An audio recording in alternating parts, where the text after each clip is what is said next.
Hello everybody, this is Jordan here with TrueHumanity.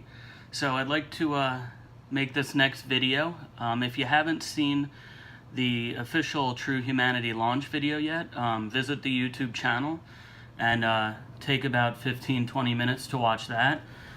It gives a really good broad overview of what you can expect and what my vision here is at TrueHumanity. So if you want to pause this video and go watch that first, I think it'll give you a good foundation and groundwork for what this is really all about, so that you're not jumping in the deep end here.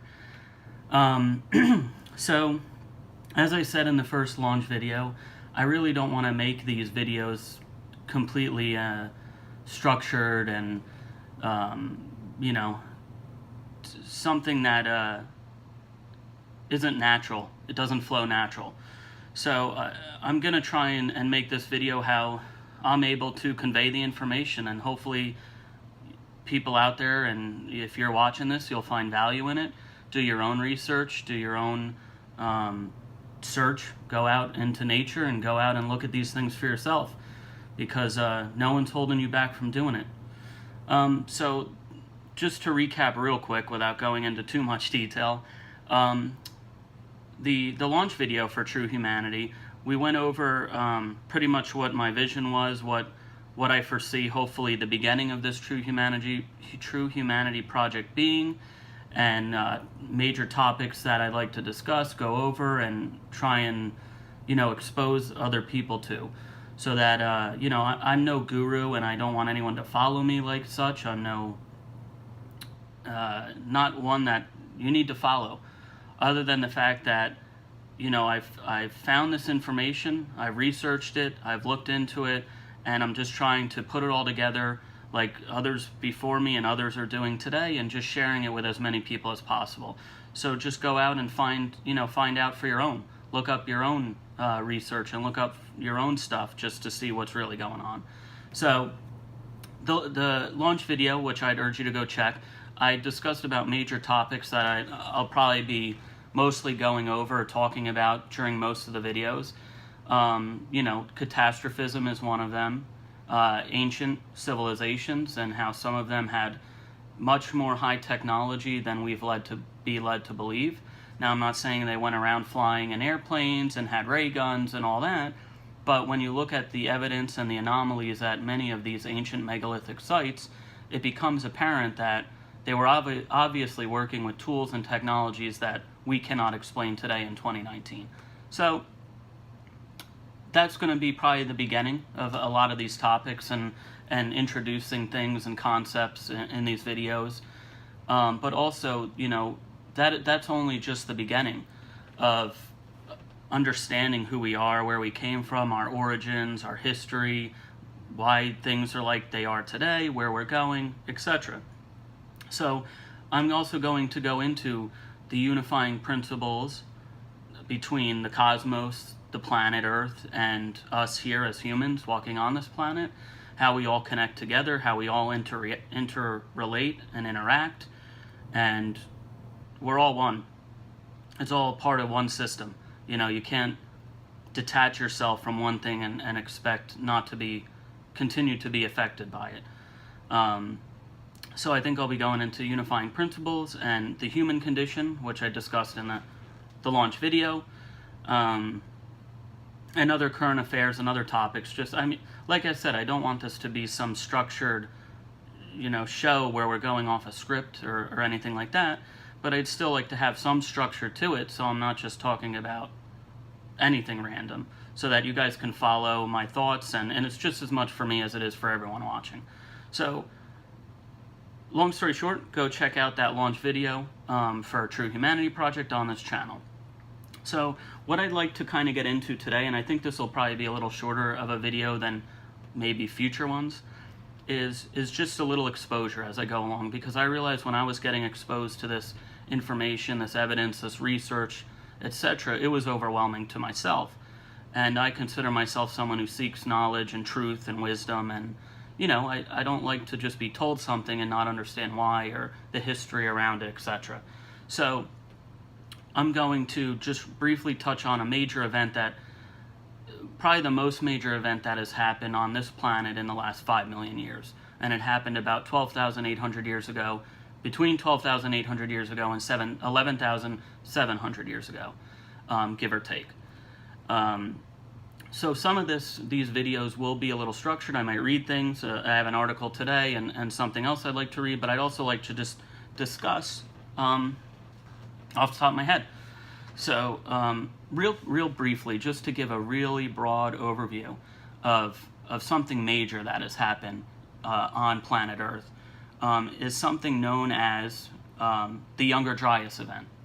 So, or the Younger Dryas period. So what that is, in very brief and as succinct as I can tell you, is it was a period between about 12,800 years ago and 11,700 years ago, aptly named the Younger Dryas because in Europe, a species of plant called the Dryas plant, excuse me, lost my train of thought. The Younger Dryas plant had reemerged in that 1200-ish period span where the Earth cooled and the plant was able to reemerge in those environmental conditions. And at the end of that roughly 1,200-year span, around 11,700 years ago, the Younger Dryas ended and the plant disappeared in Europe. So it was just something, it was a period they had named after a plant that had reemerged during that 1,200 years. So besides the name of it, it really doesn't, beyond the naming of it, it has nothing to do with the Dryas plant. So before I go into what the big deal is about the Younger Dryas event, I think I should preface with this article that actually just came out a couple days ago through NBC News.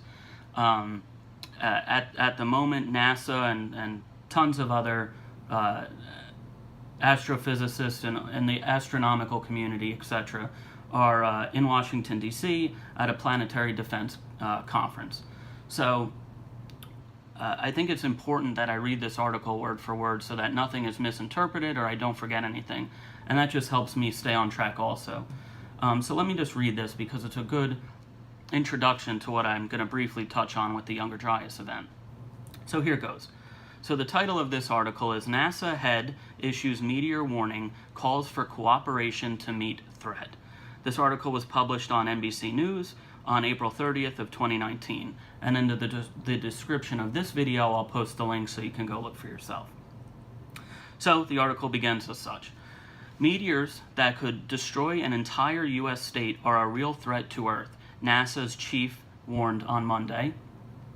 Speaking at the Planetary Defense Conference in Washington, D.C., NASA Administrator Jim Bridenstine warned that the risk posed by meteor crashes was not being taken seriously.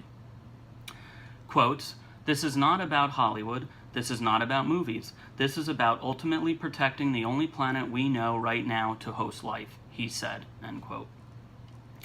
Bridenstine pointed to the meteorite that exploded over the Russian city of Chelyabinsk in 2013, which had 30 times the energy of the atomic bomb at Hiroshima, and it injured about 1,500 people.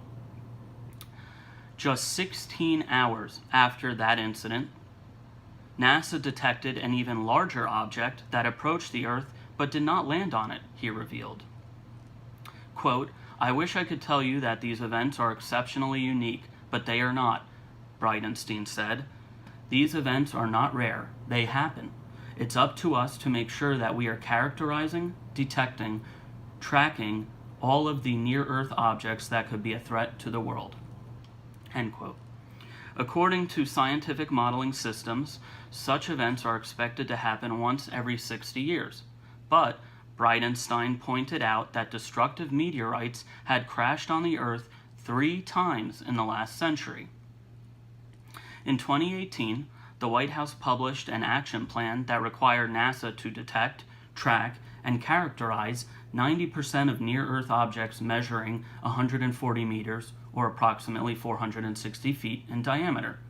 But Bridenstine admitted on Monday that the space agency had a long way to go to meet that goal. Quote, "We're only about a third of the way there," he said. "We want more international partners that can join us in this effort. We want more systems on the face of the Earth that can detect and track these objects.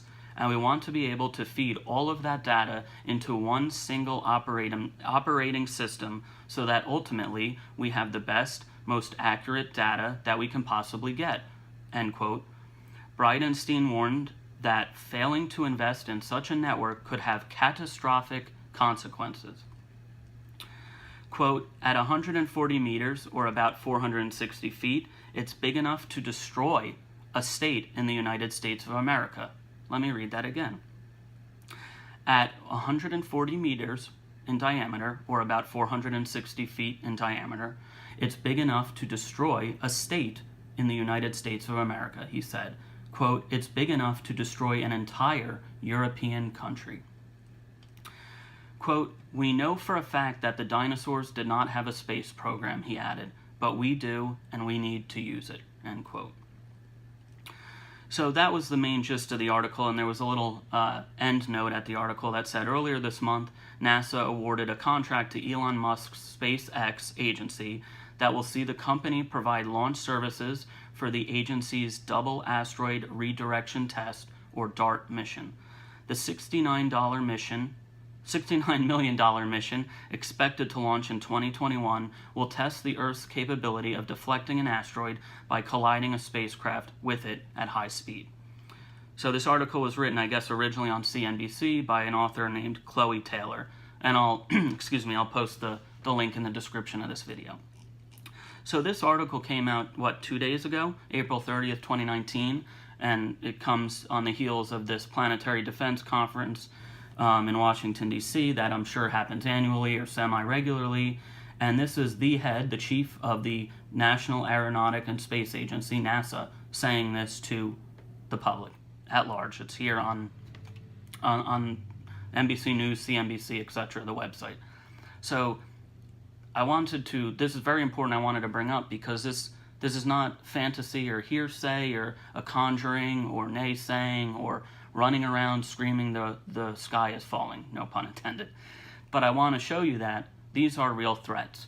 And not only are we now discovering evidence within the landscape of the planet, in these ancient megalithic structures, in reading these ancient texts and myths and legends, etc., and history, they're all pointing to the fact of these global catastrophes that have occurred on a semi-regular basis on this planet. So I wanted to read that to you because I felt it important, and my eyes opened wide when I saw that pass across my screen the other day and got pretty excited. And I think it's moving in a positive direction, that we have the technology to do something about this. Not only have us in America, but the Japanese have landed on an asteroid. You know, it's not beyond the realm of possibility to do something about these threats. And ironically, the biggest threats to our planet are also the closest. So I just wanted to preface that. So I discussed before this article that I really wanted to give a very, very high-level overview of what I meant by the Younger Dryas event and the Younger Dryas period. Excuse me. So about 12,800 years ago, strong evidence and a lot of evidence is pointing to at least one, probably a bombardment of impacts by a comet or planetary object that subsequently impacted the planet. This impact mostly was across the North American ice sheet, which would have covered Canada today, Greenland, and some of northern United States, Not too long ago, there was an article out, I believe, ubiquitously across many platforms, about the discovery of a major about 18-mile wide crater discovered in Greenland. As the ice sheets are melting, and we're able to see the terrain, the landscape of the Earth, it was discovered there was a large impact crater under the ice sheet in Greenland, about 2 miles. As it's being dated, it's about it would have been 2 miles deep that it would have had to travel through the ice sheet 12,800 years ago. So of course, more dating, more evidence, more research, etc. has to be done, but so far the preliminary investigation into this crater looks like it fits that time period. Also, which I'm going to discuss in a little bit, is that it wasn't just one impact. It was probably a bombardment of impacts along, at least along the North American ice sheet, possibly throughout the world. And what I mean by that is a multiple bombardment. Well, briefly, about 1993 or between 92 and 93, forgive me for the dates, we were able to witness an event called the Shoemaker-Levy comet impact, which impacted Jupiter. Excuse me. And it was about 21 fragments of a comet nucleus, or the remnants of a comet that broke up as it neared Jupiter, and the gravity tore it apart. And it formed a string of pearls, as they call it, and each one of those 21 pieces of that comet impacted into Jupiter. Any one of those 21 pieces, should it have impacted here on Earth, would have meant the end of the Earth itself. So we have a lot to thank for Jupiter, the great sentinel and guard of our inner solar system here. So we have evidence, pictures, etc., plethora of evidence that these events happen, and they happen in manners such as bombardments or breaking up of comets, which lead to the bombardment. So it's not out of the realm of possibility that something similar could have happened here on Earth 12,800 years ago. Obviously not on the scale of the impact and the size of the Shoemaker-Levy comet in Jupiter, but the concept still remains. So what's this all getting to? So the Younger Dryas period, or the event of the Younger Dryas period, which happened 12,800 years ago through 11,700 years ago. How do we know about this? Why did I just conjure this up and tell you about it? Well, a lot of evidence has come forward thanks to the science and investigation and research, and multiple lines of evidence are now pointing to the same period. And some of these are, and like I said, there's going to be a broad overview just to give everyone, get everyone on the same page. There have been ice core samples that were extracted from Greenland and Antarctica in the 90s, and obviously it took many years to sift through the data and synthesize it and report on it, etc. And both ice cores, independently taken, but one on Greenland, one on Antarctica, both correlate to a major warming spike that occurred 12,800 years ago and 11,700 years ago, roughly. Extremely major temperature rise, unlike anything we're talking about with the normal global warming talk today. Like 10 degrees warming in like a year, overnight. And not only this, we have evidence through fossil records and paleoanthropologic, sorry for the word, evidence of massive megafauna deaths. Now, what is a megafauna? In the broadest terms, a megafauna is an animal that weighs at least 100 pounds in body weight or more. So, the lions, tigers, bears, us, etc. There was a massive megafauna extinction that occurred in this Younger Dryas period, and we lost approximately 150 species of megafauna. Now, if you want to get a scale of what this means is, on the planet Earth today in 2019, there are roughly about 150 species of megafauna, or animals or mammals that are over 100 pounds in body weight. So in the period of the Younger Dryas, 12,800 years ago and 11,700 years ago, we lost the equivalent to every megafauna species and animal on the planet here today in that 1,200-year period. Gone. So what other lines of evidence have come forth? So sea level rise, with the evidence emerging from the Greenland core and Antarctica samples, this megafauna death. Also, oceanographers and other marine scientists are finding the evidence that sea levels rose almost 400 feet across the globe in this time period. So by the end of the Younger Dryas, 11,700 years ago roughly, the global sea levels had risen 400 feet prior to the 12,800 year ago mark, which began the Younger Dryas. So in addition to this evidence, there is literal physical evidence all across North America of major cataclysm and catastrophe on the landscape. And I'm not going to get into too much detail because I've mentioned in the intro video that Randall, Carlson, and other researchers have gone meticulously over these landscapes and shown the evidence ad nauseum, to the fact where if you're not at least looking at this evidence, it's your own fault. It has nothing to do with science. And you looking at all of this evidence, physical, scientific, geological evidence, all of this evidence together, there was a massive, massive flood that came off of the ice caps down onto North America in this Younger Dryas period. And we're seeing how these floods, as it's coming off the ice caps, had just torn into the landscape, eating up everything, so much so that in the channeled scablands of Washington State, we see that as these freshwater flows rushed off the ice cap, not only did they tear up everything sitting on land, they ripped apart 200 feet of sediment down to the basalt bedrock. That means 200 feet from the place you could walk on the top of the ground down, 200 feet was ripped off the earth as this flood came and washed down over the North American continent, off of the ice sheet. So there's many lines of evidence in many disciplines of science that are pointing to the same thing, that something major and cataclysmic and catastrophic happened in this Younger Dryas period of 12,800 and 11,700 years ago. At the end of this period, which ended the Younger Dryas and brought us completely out of the Ice Age, we saw global temperatures rise many degrees, and for lack of better terms, it jolted us completely out of the Ice Age and into the modern age we are today for the last 11,000 or so years.